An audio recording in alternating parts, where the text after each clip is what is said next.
What's up guys, Bloodshed here. Today we're talking Uliana's 6-piece monk build, kind of like a speed build for Season 8, Diablo 3, and yes, patch 2.4.2.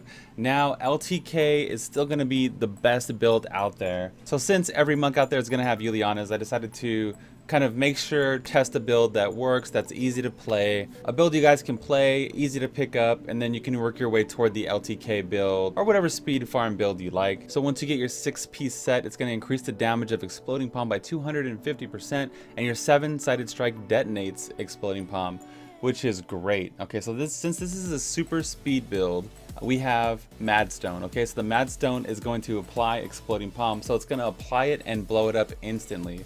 So pretty much the gameplay, the only thing you have to worry about essentially, right, is you dash and strike. It's going to proc your momentum, right? Momentum's a passive that we have. It's going to buff up our damage by 20%, and you 7-sided strike, and that's it. It's going to apply EP and explode EP. You're going to pretty much one-shot everything. So our build is going to be focused around sustaining our spirit, maximizing cooldown reduction, powering up the EP and 7-sided strike itself, just everything like that. So let's get into it. So we talked about the Madstone we're using.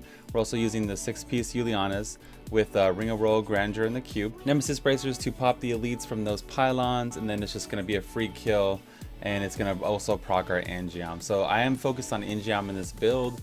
You pretty much are just going to go from elite pack to elite pack to elite pack. It's going to really maximize the legendaries you get, especially when a new season comes out. So you see me just completely obliterating T11. For testing purposes, we did about 800 Paragon, no augments, but I don't have access to the PTR, so I can't necessarily, just refarm all the gear for all the classes. But I have very strong confidence you'll be able to do this to T7 when you first get it, and then you can probably slowly work your way up from there, right? As soon as you get more Paragon, you get better gear, you'll slowly be able to work your way up to T13. You don't really get hit too often since we're 7-sided striking all the time, but you can use white gems. Most of our damage is going to come from the Exploding Palm damage and 7-sided strike damage. So if you want to use white gems, you're more than welcome to. The Fist of Az is going to increase EP's damage.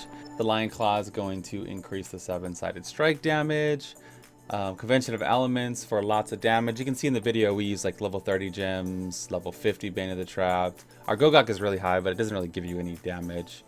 Cold EP for sure. Cold EP is amazing. So I use Binding of the Lost because all we're doing is porting around 7-sided striking. But you can use like a gold wrap. You can swap out Gogok of Swiftness and use the gold wrap Boon of the Hoarder combo if you like. Whatever you decide, you know what I mean? I like the Stone of Jordan Convention of Elements combo for myself.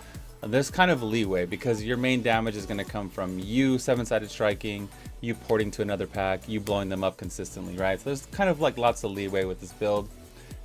As far as the generator goes, you can use whatever generator you like. I just have Mangle here. I almost never use it. Dashing Strike Radiance for the attack speed once you do jump to a pack if you do have to attack. But you can also use the Blinding Speed rune for more survivability, right? So if you are taking too many hits, you can use that to keep you alive for a few seconds. Exploding Palm and Pending Dune, so Cold EP is the way to go. Mantra of Salvation Agility, you can use anything you like here. I like the face roll, the increased survivability, but you can obviously use Mantra of Conviction, right? Get some more damage out of it. It's a pretty good one. Epiphany Desert Shroud. So one thing about Epiphany is it's gonna give you spirit, so it's also gonna keep you alive, like it's a oh shit button, but it's also a spirit regen button. So if you do for whatever reason run out of spirit, if you're casting EP, which you really shouldn't be doing, but if for some reason you're running out of spirit, go ahead and pop Epiphany. It'll top you off down here.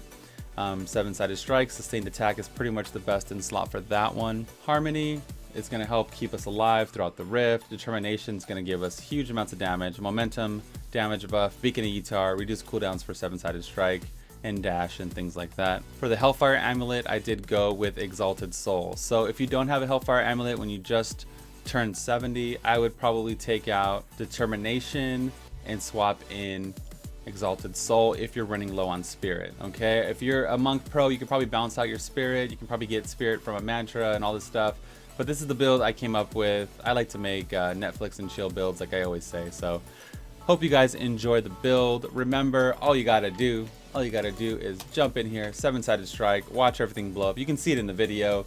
If you do need a little oh shit button, you can pop your mantra, or you can pop Epiphany, and that's going to give you spirit regen on top of the damage reduction itself.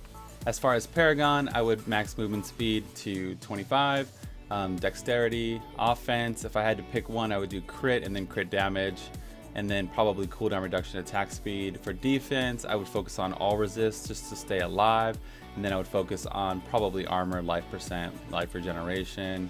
Utility, RCR, area damage, life per hit, but you can do area damage before RCR if you don't find yourself running out of resource.